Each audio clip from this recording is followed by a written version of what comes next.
नमो तस्स भगवतो अरहतो सम्मा संबुद्धस्स। बुद्ध और उनका धम्म। बाबा साहेब डॉक्टर अंबेडकर की इस कालजयी रचना में आपका स्वागत है। आप जानते हैं कि इस वक्त हम लोग डॉक्टर बाबा साहेब अंबेडकर द्वारा लिखित बुद्धा एंड हिज धम्मा इस ग्रंथ का हिंदी अनुवाद प्रस्तुत कर रहे हैं और यह हिंदी अनुवाद किया है भदंत डॉक्टर आनंद कौशल्यायन जी ने।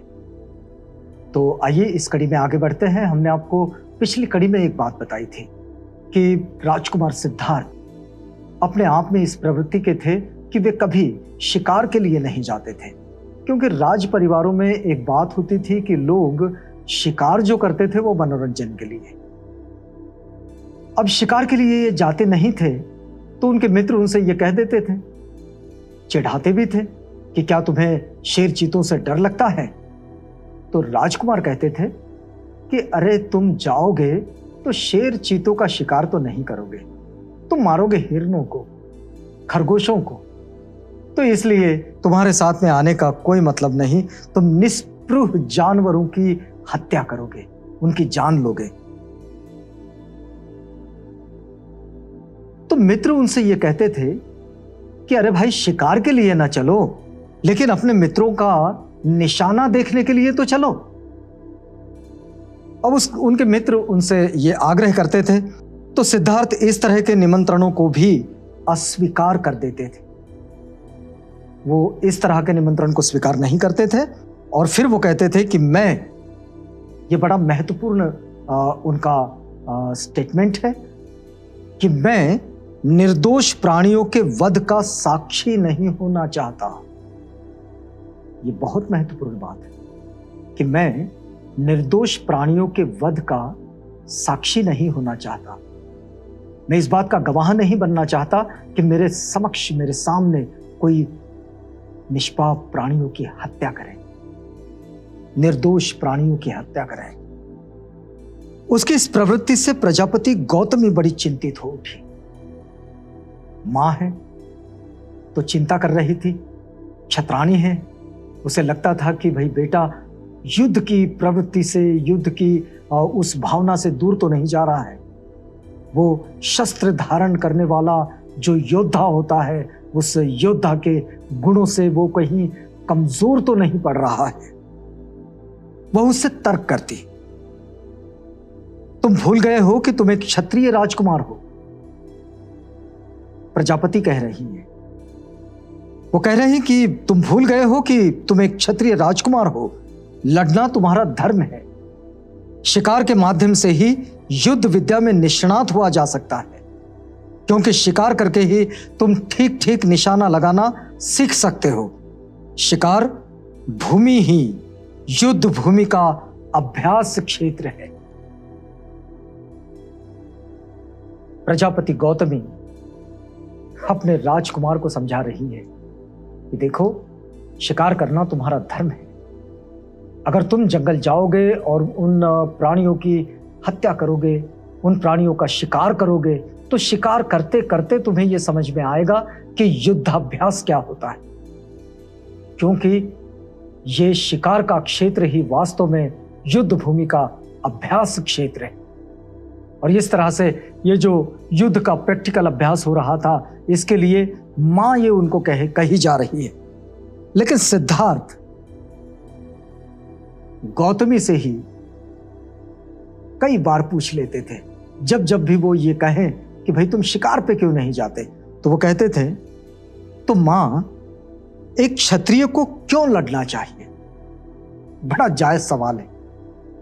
बाल्यकाल में अपनी मां से पूछ रहे हैं राजकुमार सिद्धार्थ कि मां, एक क्षत्रिय को क्यों लड़ना चाहिए? और गौतमी का उत्तर होता था, क्योंकि यह उसका धर्म है। अब देखिए कि सिद्धार्थ उसके उत्तर से संतुष्ट नहीं होता, क्योंकि यह कोई उत्तर तो नहीं हुआ कि यह उसका धर्म है। फिर वो गौतमी से पूछ लेता कि मां ये तो बता कि आदमी का आदमी को मारना एक आदमी का ही धर्म कैसे हो सकता है? युद्ध करना, लड़ना, एक दूसरे को मारना, ये किसी का धर्म कैसे हो सकता है? और ये बड़ा जायज सवाल है। ये सवाल आज भी वैसा ही है, प्रासंगिक है। गौतमी उत्तर देती, ये सब तर्क एक सन्यासी के योग्य है।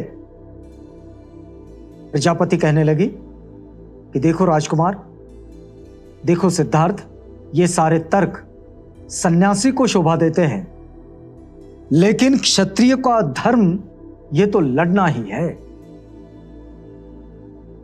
यदि क्षत्रिय भी नहीं लड़ेगा तो राष्ट्र का संरक्षण कौन करेगा? अब प्रजापति ने राष्ट्र की रक्षा की बात राजकुमार सिद्धार्थ के समक्ष लाकर खड़ी कर दी और राजकुमार सिद्धार्थ फिर आगे मां के इस प्रत्युत्तर पर फिर एक प्रति प्रश्न लेकर खड़े हो गए और फिर वो पूछने लगे कि लेकिन मां, यदि सब क्षत्रिय परस्पर एक दूसरे को प्रेम करें तो क्या बिना कटे मरे वे राष्ट्र का संरक्षण नहीं कर सकते? यदि सब एक दूसरे से प्रेम करने लगे, सारे क्षत्रिय जो एक दूसरे को मारना अपना धर्म मानते हैं, वे यदि एक दूसरे से प्रेम करने लगे और बिना कटे मरे अगर वो रहे तो क्या वे अपने राष्ट्र का संरक्षण नहीं कर सकते? राजकुमार सिद्धार्थ का सवाल बिल्कुल जायज है। अब देखिए, गौतमी निरुत्तर हो जाती है। अब प्रजापति गौतमी इसका कोई उत्तर नहीं दे सकती। वह अपने साथियों को अपने साथ बैठकर ध्यान लगाने की प्रेरणा करता, वह उन्हें बैठने का ढंग सिखाता, वह उन्हें किसी विषय पर एक चित्त एकाग्र करना सिखाता, वह उन्हें परामर्श देता कि ऐसी ही भावनाओं की भावना करनी चाहिए कि मैं सुखी रहूं, मेरे संबंधी सुखी रहे और सभी प्राणी सुखी रहे। आज जिसे बृहद रूप में बौद्धों की आचरण शैली में मंगल मैत्री की भावना कहते हैं, बस यही भावना राजकुमार सिद्धार्थ उस वक्त अपने मित्रों को सिखाते थे। जो मित्र उनके साथ खेलते थे, उनके साथ खेतों पर चलते थे, घूमते थे, उन सबको वो एक जगह बिठाकर अपने चित्त पर एकाग्र होना सिखाते थे और उन्हें यह भी सिखाते थे कि बैठने का सही ढंग, ठीक ढंग कैसा हो। और फिर उसके बाद वो उनको ये सिखाते थे कि हमने एकाग्र चित्त होकर किस बात का ध्यान करना चाहिए। तो किस बात का ध्यान करना चाहिए कि मेरा भी अच्छा हो और जो मेरे आसपास है उन सब का अच्छा, उन सब का मंगल हो और जितने भी सारी जीव सृष्टि में प्राणी है उन सब का अच्छा, उन सब का मंगल हो। अब देखिए कि उसके मित्र उसकी बातों को महत्व नहीं देते थे। अब ये तो स्वाभाविक सी बात है कि वो उम्र, जो उम्र खेलने कूदने की उम्र है, उस उम्र में ऐसा कोई चलन भी नहीं है और आसपास में ऐसा कोई वातावरण नहीं, लेकिन उसमें सिर्फ एक बालक अगर ये कहने लगे कि भाई हमें ये करना है तो खेल का ये कौन सा हिस्सा होगा। और इसलिए बाकी सब बच्चे, उनके जो मित्र थे, वो उनकी बातों को इतना तवज्जो नहीं देते थे, वे उन पर हंसते थे, वे आंखें बंद करते तो उनका चित्त उनके ध्यान के विषय पर एकाग्र न होता। इसके बजाय उनकी आंखों के सामने नाचते वे हिरन जिनका वे शिकार करना चाहते थे अथवा वे मिठाइयाँ जिन्हें वे खाना चाहते थे, उन मिठाइयों पर, उन शिकार के लिए चुने गए हिरनों पर उनका ध्यान चला जाता था, उनका चित्त कभी एकाग्र नहीं होता था। उसके माता पिता को उसका यह ध्यानाभिमुख होना अच्छा नहीं लगता था। उन्हें लगता था कि यह क्षत्रिय जीवन के सर्वथा प्रतिकूल है।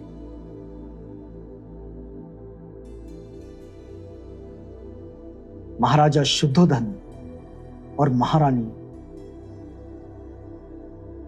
प्रजापति गौतमी, इन्हें राजकुमार सिद्धार्थ का इस तरह का आचरण बिल्कुल ठीक नहीं लगता था।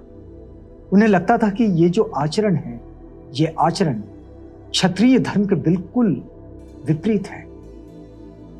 ये सन्यासियों को शोभा देने वाला है और वे इसके लिए बड़े चिंतित हुआ करते थे। इसी चिंता में डूबे रहते हुए कई बार राजकुमार सिद्धार्थ उनकी ओर देखते रहते और वे राजकुमार सिद्धार्थ की ओर, लेकिन राजकुमार सिद्धार्थ अपनी इस भावना को कभी नहीं छोड़ते थे। तो आज की इस कड़ी में हम लोग यहीं रुकते हैं, इस वादे के साथ कि कल आपसे पुनः मुलाकात होगी। तब हम आपको बुद्ध और उनका धम्म इस कालजयी रचना के साथ पुनः जोड़ देंगे। तब तक के लिए हमें इजाजत दीजिएगा।